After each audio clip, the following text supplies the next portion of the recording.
Good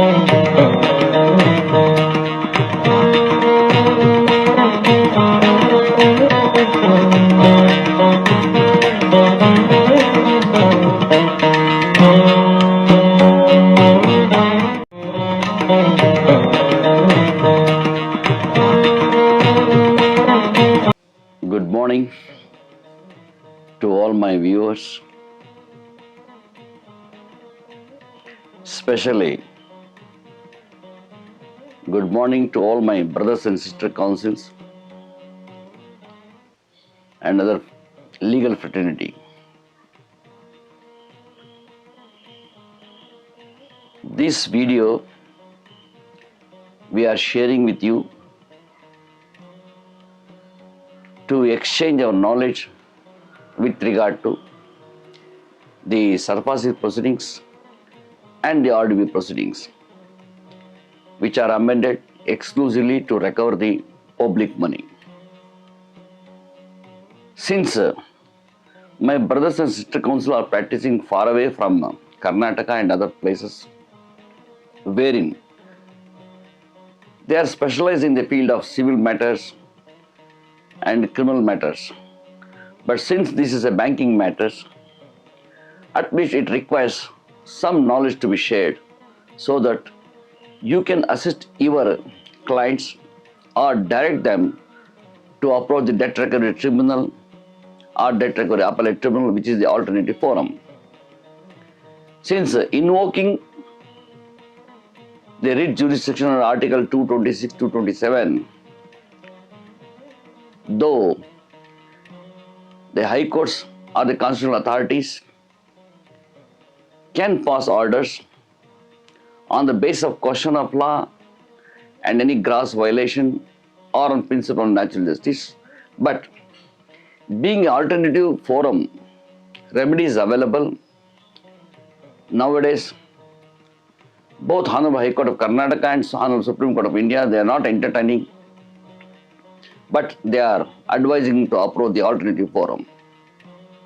Even civil courts are barred under Section 34 of the Act in cases where the measures are invoked under SARFAESI Act. In my previous episode, I have started to enlighten you about the issuance of demand notice by the authorized officer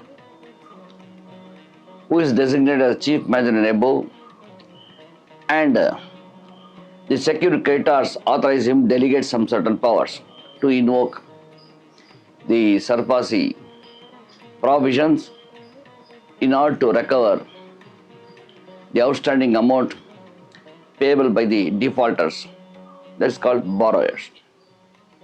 But in the same time, the authorized officer has to classify the account of the borrower as non-performing asset. It means to say that the accounts is not serviced with interest for 90 days and installments are not being paid or serviced to their term loan account, including the housing loan account. But before classifying the account as non-performing asset, the authorized officer should exercise his due diligence in classifying their account as non-performing asset and to assess whether these accounts are standard, substandard, doubtful and loss assets. But he should not jump into the conclusion of issuing the statutory notices, but before that, issue a caution notice or advise them to regularize the loan account or to repay the outstanding loan accounts. And also, as a last resort, he should seek the permission of the secure creditor, and after getting the permission, he should recall the advance, cancel the limit, then only the statutory notice under Section 13 of the Act, that's called demand notice, is issued. In the demand notice, when he states that these are the amount outstanding in respect of CC account, OD account, cash credit, bank guarantee, etc., including now recently the COVID relief package also they have released, whether that is a moratorium period is been given to repay that amount has to be assessed.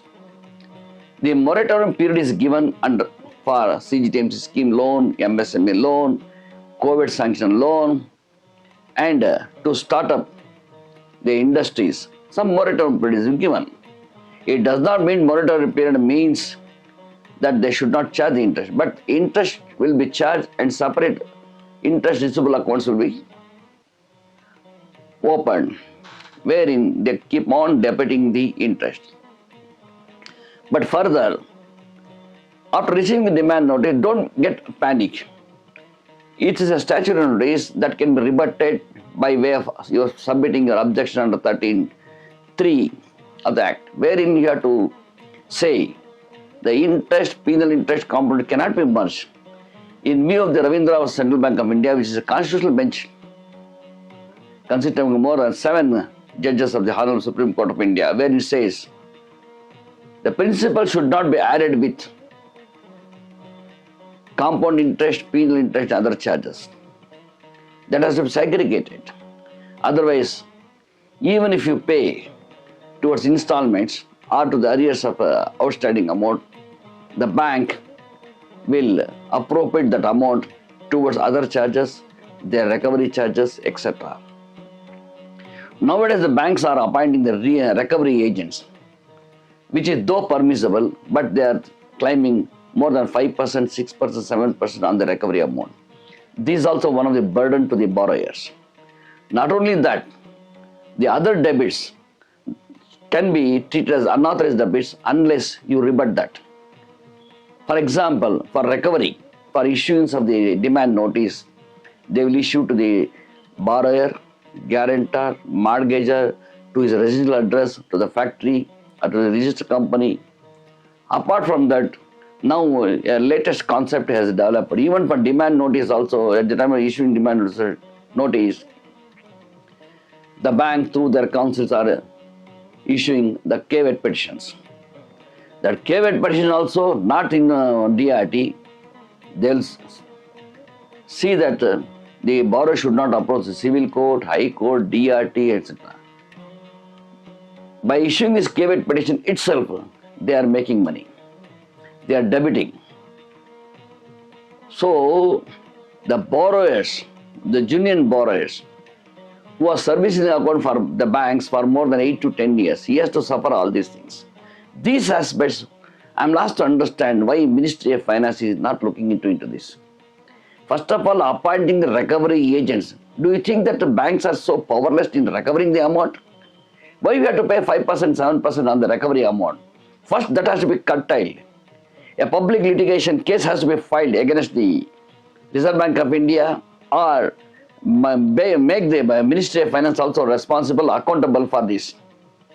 A borrower who wants to raise loan or avail loan from the bank, who is servicing the loan account with interest, his hard-earned monies are being swallowed by these recovery agents under the pretext of recovering the public money. Unless the judicial system of this country does not come to the rescue of the genuine borrowers, the country will tomorrow will go to docks. I am repeating it. This is not the economy of the person is get affected. He will not in a position to come up in their life. It affects his family members, friend circle, the society, and at the last resort, he has to close his business, wherein he has shelled out his sweat and blood to nurture that industry. When such being the case, the moment he issues the demand notice, alert, contact his advocates, rebut that, object for that, narrate everything. Otherwise, before issuance of the 13(4), the possession notice, rush to the Honorable High Court of Patna stating that yes, this is, though it's a premature, though the bank has not issued the possession notice under section 13(4), or under section 14, they have not approached the DC court or magistrate court. Look, these are the lapses that the bank has committed. Kindly rescue us.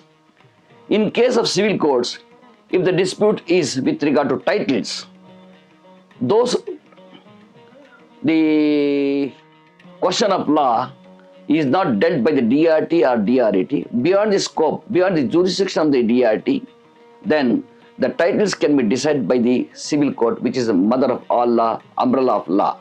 Then 34 is not barred. Approach, this is a partition suit we have filed. This is ancillary property wherein we are entitled as a co-partners, and without knowledge of the other family members, he has mortgaged the property, wherein the mortgage itself is void ab initio. For example, minor property is there, some ancillary property is there, partition suit is pending. Those things you have to educate in your objections. In next episode, I will highlight the rules, the other sections involved in this, so that you can retain, you can upgrade your loan account. Thank you very much.